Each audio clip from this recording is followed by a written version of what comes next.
Hello बच्चों, welcome back my YouTube channel. और आज यहाँ पे हम लोग सीखने वाले हैं जो 8वीं क्लास का जो मराठी का बुक है उसका जो दूसरा चैप्टर है माझ्या देशावर माझे प्रेम आहे। तो ये बहुत ही अच्छा टॉपिक है। तो यहाँ पे ध्यान से सुनो सारे के सारे बच्चे लोग कि मैं यहाँ पे पहले तो आपको यहाँ पे जो टॉपिक हमें दिया है उस टॉपिक को यहाँ पे एक्सप्लेन करूंगा। ठीक है, ये जो हमारा टॉपिक है यहाँ पे यही टॉपिक क्यों दिया है कि माझ्या देशावर माझे प्रेम। अगर हम लोग कोई भी निबंध लिखते हैं, कोई भी अगर लेखन लिखते हैं तो आपको पता है कि उसका जो हमें शीर्षक होता है वो देना होता है। लेकिन हम लोग शीर्षक क्या करते हैं, बहुत सोच समझ के देते हैं। हर चीज के बारे में, हर चीज का जो टाइटल होता है वो बहुत सोच समझ के लिया जाता है। आप ऐसे ही कोई भी टाइटल तो नहीं रख सकते किसी भी चीज के लिए। तो यहाँ पे जो हमारा टाइटल है कि माझ्या देशावर माझे प्रेम आहे, तो अपने देश के ऊपर आपको क्यों प्रेम है ये आपको टाइटल यहाँ पे दिया गया है। तो इसके अंदर आपको, इस पार्ट के अंदर आपको बच्चे लोग सीखने के लिए मिलेगा कि हमारे देश के अंदर ऐसी क्या क्या चीजें हैं जिससे हम प्रेम कर सकते हैं। हमारे देश के लोग हो गए, हमारे देश में बोली जाने वाली भाषाएं हो गई, हमारे देश की जो संस्कृति हो गई, हमारे देश की जो विविधता हो गई, हमारे देश में रहने का जो परिवेश हो गया, हमारे देश के अंदर अलग अलग जो राज्यों की जो संस्कृति है वो हो गई, हमारे देश के अंदर जो लोगों की बोलचाल हो गई वो हो गई। ये सारी चीजें क्या है, हमारे देश से प्रेम करने पे मजबूर करती है। तो यही सारी चीजें हम लोग इस पार्ट के अंदर सीखने वाले हैं। ओके, और यहाँ पे अगर आप देखो बच्चे लोग तो इसके जो राइटर हैं यानी जो कवि है वो क्या है, यदुनाथ थवे जी हैं। ठीक है, थते जी हैं। उनके बारे में यहाँ पे आपको पूरा परिचय दिया है, ये आपको अच्छे से पढ़ लेना है ताकि अगर आपको पेपर के अंदर उनके परिचय के बारे में आए कोई भी चीज तो आप आसानी से उनको लिख सकते हैं। ठीक है, क्योंकि आपको पेपर के अंदर वैसे भी पैराग्राफ आता है तो पैराग्राफ के हिसाब से आप ढूंढने में बहुत आसानी होगी अगर आप एक बार कोई भी चीज रीड कर लोगे तो। ओके, उसके बाद अगर हम लोग देखें तो हम लोग इस पार्ट के अंदर, इस चैप्टर के अंदर हम लोग क्या सीखने वाले हैं कि प्रस्तुत पाठ प्रतिज्ञा पाठ्यपुस्तकातील हा पुस्तकातून घेतला आहे। पाठ्यपुस्तकातील प्रतिज्ञेच्या तिसऱ्या वाक्यात असा या पाठ्यात उडगलून दाखवला आहे। प्रतिज्ञा म्हणजे काय वाचा मनाने केलेले स्वप्न। प्रतिज्ञेतील प्रत्येक शब्द मागे संकल्पनाचे बळ असणे। आपण जे म्हणतो ते आणि तेच आपल्याला करायचे आहे असा दृढ़ विश्वास या शब्दामधून व्यक्त होतो। यानी सिंपल सी बात यहाँ पे कही गई है कि आप जो बोलते हो आप उसको करो। ठीक है, यही नहीं कि आपने बोल दिया कि मुझे ये करना है लेकिन अगर आप उस चीज को नहीं करते हो तो ये आपके लिए अच्छी बात नहीं है, क्योंकि आप दूसरों को ये दिखाने के लिए तो नहीं कर रहे हो कि हाँ मुझे ये, मेरे अंदर मैं ये सुधार कर रहा हूँ। ठीक है, अगर आप ऐसा बोलते हो कि मैं आज ये अपने अंदर सुधार करूंगा, लेकिन अगर आप वो सुधार नहीं करते हो तो इससे आपका नुकसान होगा, सामने वाले का नुकसान नहीं होगा। तो इसके लिए अगर आप कोई भी चीज करते हो, बोलते हो तो आप उसको करो। ओके, या पाठाच्या संवादात्मक शैलीमुळे प्रतिज्ञेतील शब्दांचा अर्थ समझने आपल्याला मनापर्यंत पहुंचतो। ओके, यानी यहाँ पे यही बात, यहाँ पे जो मेन फोकस हमारा होगा कि आप जो भी प्रॉमिस करते हो आप उस प्रॉमिस को निभाओ। ओके, आपको उसके लिए कितना भी मेहनत करना पड़े, कोई भी अगर आप प्रॉमिस खुद से करते हो तो उस खुद की प्रॉमिस को आप हमेशा निभाने के लिए तत्पर रहो, हमेशा उसके लिए मेहनत करते रहो। ओके, उसके बाद हम लोग जो हमारा लेसन है, चैप्टर है, उसको हम लोग शुरू करते हैं और बहुत ही विस्तार से हम लोग इस चैप्टर को पूरा पढ़ते हैं और हम लोग इसका जो भी ट्रांसलेशन है हिंदी में वो आपको अच्छे से समझाएंगे कि इस चैप्टर में क्या है और किस तरह से यहाँ पे सारी चीजें समझाई गई है। ओके, तो यहाँ पे आप देखो, मी एकदा एका शाळेत गेलो होतो। शाळेची प्रार्थनेची वेळ होती। मुले पुस्तकातील प्रतिज्ञा म्हणतात हे पाहून मी सुखावलो। मुले प्रार्थनेतून परतली। मी मुलांना विचारले, तुमच्या देशावर तुमचे प्रेम आहे का? मुले म्हणाली, अलबत्त, आपल्या देशावर प्रेम न करणारे आम्ही करंडे थोडेच आहोत। मी विचारले, तुम्ही देशावर प्रेम करता म्हणजे काय करता? ठीक है, यहाँ पे ये जो सारी चीजें है कैसे स्टार्ट हुई कि जब वो लेखक थे वो एक स्कूल में जाते हैं, वहां पे बच्चे लोग प्रार्थना करते हैं और जो सुबह की प्रेयर होती है उसी प्रेयर के समय जो वो लेखक हैं वो पूछते हैं बच्चे लोग से कि आप अपने भारत देश से प्रेम कैसे करते हो। ओके, तो वो बच्चे यहाँ पे बोलते हैं कि हम लोग भारत देश से प्रेम करते हैं, लेकिन वापस वो पूछते हैं कि आप भारत देश से प्रेम किस तरह से करते हो, यानी कोई तो तरीका होता है भारत देश से प्रेम करने का, तो वो क्या तरीका है ये मुझे बताओ। ओके, तो यही सारी चीजें यहाँ पे आपको बताई गई है। ओके, तो यहाँ पे जो सारे बच्चे हैं वो आश्चर्य में पड़ जाते हैं। ठीक आहे, मुले आश्चर्याने पाहतच राहिलं. त्याने असा प्रश्न कधीच कोणी विचारला नव्हता. तुमची आई तुमच्यावर प्रेम करते? हो हो करते. तर प्रेम करते म्हणजे काय करते? आमचे पालन पोषण करते, आम्हाला वाढवते. मग देशावर प्रेम करायचं तर तुम्ही काय कराल? देशाचे पालन पोषण करू, गौरव वाढवू. पण देश म्हणजे काय? देश म्हणजे देशातील सर्व लोक. देशावर प्रेम करणे एक वेळ सोपे, पण देश बांधवता करणे अवघड, होय ना? हो, खरे आहे. भारतवर प्रेम म्हणजे भारतभूमीवर प्रेम आणि भूमिपुत्रावरही प्रेम. आपल्याकडे काही लोक नुसते भूमीवर प्रेम करतात आणि काही लोक नुसते भूमिपुत्रावर प्रेम करतात. म्हणजे देशावर प्रेम करायचे तर भूमी आणि भूमिपुत्र दोघांवर प्रेम हवे, होय ना?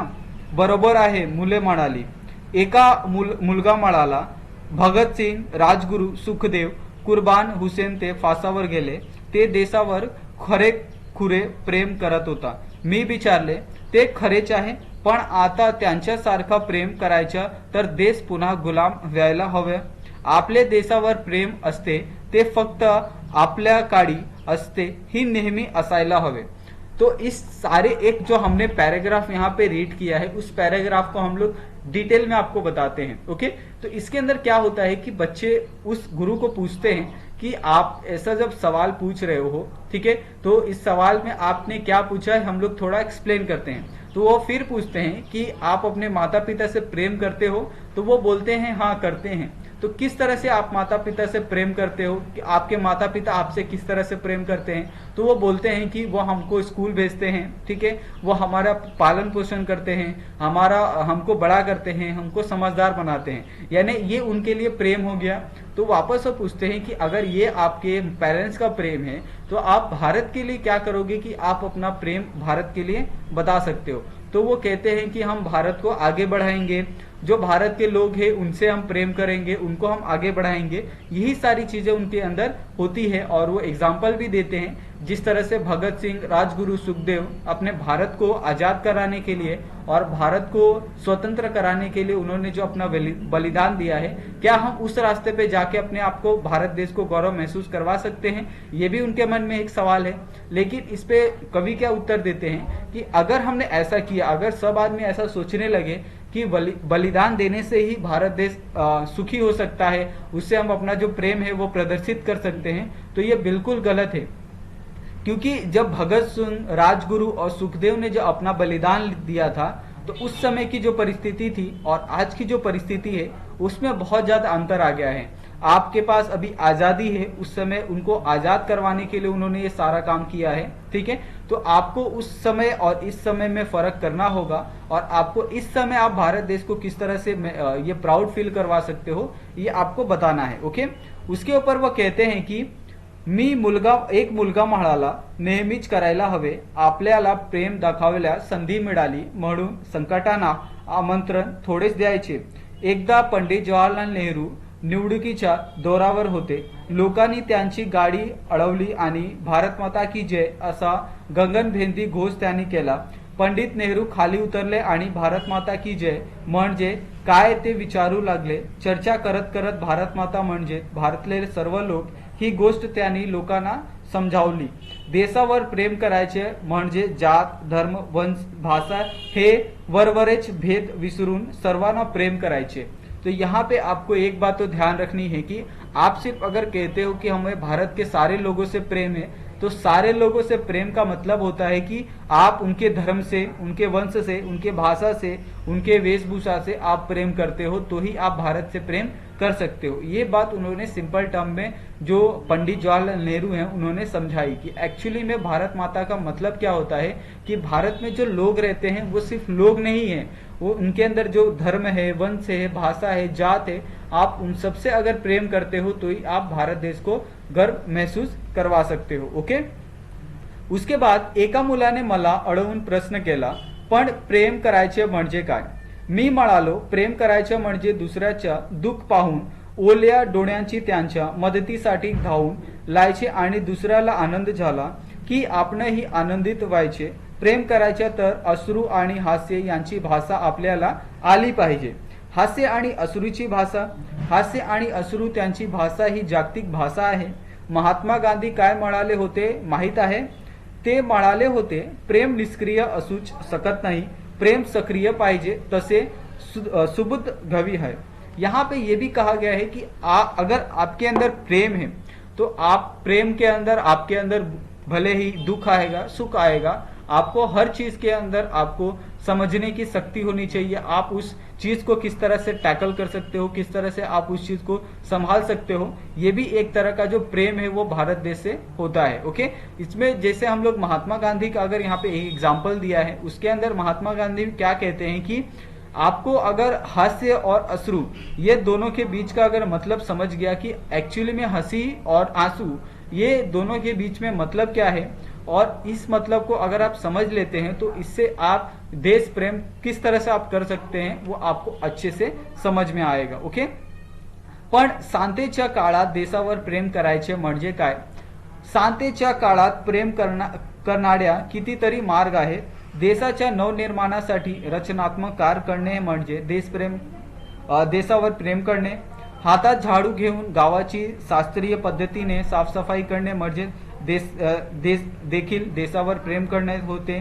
कोणतेही काम करताना आपल्या मनात असा विचार आला पाहिजे की माझ्या या वागण्याचा परिणाम देशावर आणि देशवासीवर काय होईल. ठीक है, तो ये बात भी आपको ध्यान रखनी है. आपल्या पोटापलीकडे पाहिल्या विकलाखेरीज माझ्या देशावर प्रेम आहे असे आपल्याला म्हणताच येणार नाही. खरे म्हणजे कोणती गोष्ट लहान किंवा मोठी नसते, त्या संदर्भात आम्ही ते काम करतो, तो संदर्भात या गोष्टीला लहान किंवा मोठे बनवत असतो स्वार्थी वृत्ति ने केला है. यहाँ पे ये भी कहा गया है कि बहुत से लोग होते हैं ना कि कैसा होता है कि उनको क्या लगता है कि अगर मैं ये काम करूंगा, जैसे झाड़ू मारना हो गया, ठीक है, बाहर जाके उनको लगता है कि ये काम मेरे लिए नहीं बना है, ये काम छोटों के लिए बना है. ठीक है, तो यहाँ पे एक भेदभाव हो गया. लेकिन अगर आपको भारत देश को सच में अगर गर्व महसूस करवाना है तो छोटे से लेके जो बड़ा काम है आपको उसको एक नजरिए से देखना है. यानी काम का मतलब सिर्फ काम होता है, वो छोटा काम नहीं, बड़ा काम नहीं. इस चीज को लेके हमारे भारत देश में बहुत ज्यादा भेदभाव है और इसके वजह से बहुत ज्यादा जो तकलीफें हैं भारत देश में होती है, क्योंकि लोगों को उनके काम के बेस पे डिस्क्रिमिनेट किया जाता है, उनको काम के बेस पे डिवाइड किया जाता है. यानी ये जो काम करता है ये काम छोटे लोग का होता है, गरीब लोग का होता है, और ये जो काम है ये अमीर लोग का होता है, इसमें ज्यादा पैसे मिलते हैं. इसकी वजह से क्या होता है कि लोगों के बीच में एक दरार आ जाती है, लोगों के बीच में एक डिस्टेंस आ जाता है, और जो छोटा वर्ग है वो बड़े वर्ग से नफरत करने लगता है, और जो बड़ा वर्ग है वो छोटे की ओर ध्यान नहीं देता है, और इसकी वजह से जो समाज में बैलेंस है वो बैलेंस क्रिएट नहीं होता है. तो ये भी एक चीज है जिससे आप जो देश प्रेम है वो देश प्रेम को आप बता सकते हो कि हमारे लिए जो काम है वो काम का मतलब ही काम है, उसमें कोई भी भेदभाव नहीं, ना छोटा काम ना बड़ा काम. और जो भी हम काम करते हैं उस पर हमें गर्व होना चाहिए. वो आप कौन सा भी काम करो, ऐसा छोटा हो या बड़ा हो, लेकिन आपको अपने काम पे गर्व होना चाहिए और आप ऐसा काम करो जिससे देश को फायदा हो इनडायरेक्टली. ओके, मैं यही नहीं बोल रहा हूँ कि डायरेक्टली उसका देश को फायदा होना चाहिए, इनडायरेक्टली उसको देश को फायदा होना चाहिए. क्योंकि अगर आप जो भी काम करते हो उससे सामने वाले को कोई अगर हेल्प होती है, कोई उसको अगर फायदा पहुंचता है तो वो सामने वाला दूसरे को हेल्प पहुंचाएगा.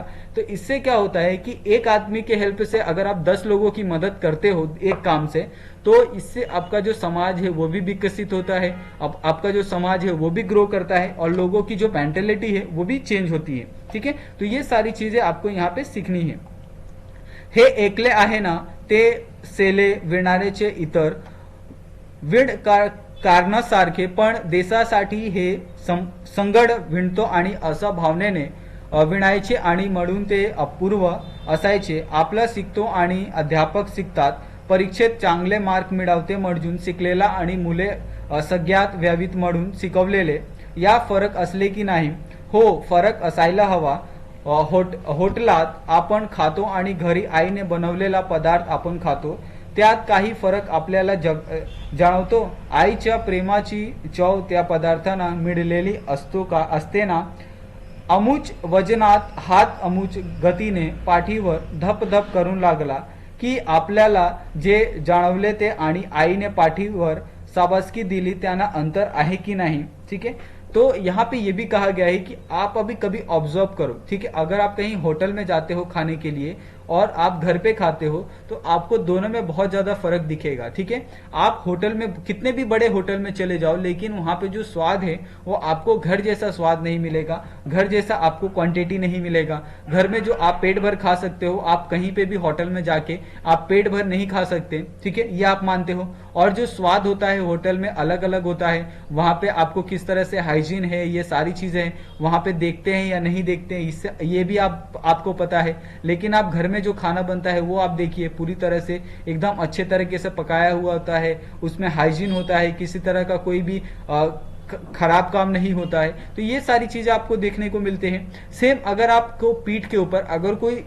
आपको शाबाशी देता है, ओके, सपोज अगर आप मानिए कि आपको कोई अनजाना व्यक्ति आपके पीठ के ऊपर आपको शाबाशी देता है, या फिर आपको जो जान पहचान वाला है, आपके परिवार वाला कोई व्यक्ति अगर आपको पीठ पे शाबाशी देता है, तो अंतर महसूस होगा कि जो अनजाना व्यक्ति है उसका जो महसूस है, जो उसका टच है, वो आपको अलग सा लगेगा। लेकिन जो अपने व्यक्ति है, जो आपके परिवार के व्यक्ति हैं, उनका जो टच है वो आपको जाना पहचाना लगेगा, उससे आपको असहज, ये सारी चीजें आपको फील नहीं होगी। तो ये सारी चीजें आपने यहाँ पे पता है आपको। और इसी तरह से आप अपने देश के प्रति आप किस तरह से ये सारी चीजें कर सकते हो, ओके।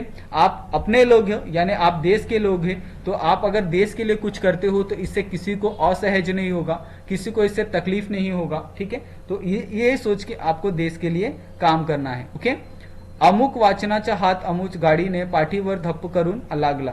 उसके बाद तेव्हा देशाच्या व देश बांधवण्याच्या प्रेमाने आपण जे करून त्यांची गुणवत्ता निश्चित वेगळी असते, ती जाणीव नसल्याने अनेक अडचणी आणि गैरसोयी आपणच निर्माण करत असतो। एटीच्या रेल्वेच्या कामगाराला त्याचप्रमाणे प्रवाहालाही तर खरोखर आपल्या देश बांधवण्याबद्दल प्रेम असेल, आस्था असेल तर गाड्या धाड राहतील का? देशभरचे आपल्या प्रेम प्रत्येक बारीकसारीक गोष्टीने दिसून आले पाहिजे। मोठे प्रश्न उभे राहतील तेव्हा तर प्रेम आपण दाखवून, अर्थात असे प्रश्न जीवनात एखाद्या वेळी आले तर येतात, पण छोटे प्रश्न रोजच येत असतात। आपले देशावरील व देश बांधवण्यावरील प्रेम प्रकट करण्यासाठी संकटांना निमंत्रण देण्याची गरज नाही। मुले शांतपणे ऐकत होती। देशावर प्रेम म्हणजे देश बांधवण्यावर प्रेम, त्यांची देश बांधवावर प्रेम करता येते नाही, त्यांच्या देशावर प्रेम करणाऱ्या दावा फोल म्हणावा लागते। सारे विश्व प्रेमाना कवेत व्यावे वाटले तरी जणवचे त्यांच्या आलिंगन देता येते, त्याप्रमाणे याच मान वमात्रावर प्रेम करायचे म्हटले तरी शेवटी देश बांधवावर प्रेम करणे शक्य असते। प्रेम कधीही निष्क्रिय राहू शकत नाही। प्रेमात अपार अशी संवर्धक शक्ती आहे, ही ओळखूनच खरा धर्म या कवितेत साने गुरुजी म्हणतात, खरा तो एकची धर्म जगाला प्रेम अर्पावे। असा खऱ्या धर्माच्या उपहास कालाच खऱ्या अर्थाने असे म्हणत येईल की माझ्या देशावर माझे प्रेम आहे। खरोखर आपल्या देशावर आपले प्रेम असते तर आपली गावे अशी मलमूत्राने वेढलेली दिसली असती का? आपले डोंगर उधळे बोखडे दिसले असते का? संशया मला माता असे काय फक्त राष्ट्र गीताच्या धोसडावेचे की ती भूमी संशय माला व्यावी म्हणून आपल्या धाम गाड्याची तयारी ठेवायची। देशावर प्रेम करायच्या तर देशाचे आजचे चित्र बदलण्यासाठी कंबर कसायला हवी। माझ्या देशावर माझे खरे खुरे प्रेम असले तर तो प्रदूषणाच्या कचटाऱ्या घोसवू नसे, यासाठी मी खटपट करायला नको। इथली हवा पाणी निसर्ग बिघडून टाकलेल्यामुळे आपल्या देशावरील आपले प्रेम सिद्ध होईल। तो यहाँ पे हमने जितना भी पैराग्राफ पढ़ा, उस पैराग्राफ में मैं अगर आपको शॉर्ट में समझाऊं तो आपको पता है कि यहाँ पे हमने ये सीखा कि आप देश से किस तरह से प्रेम दिखा सकते हो, ओके। लेकिन आज के भारत में और पहले के भारत में क्या फर्क हो गया है कि पहले के भारत में जो समस्याएं थी वो आज के भारत में नहीं है, ओके।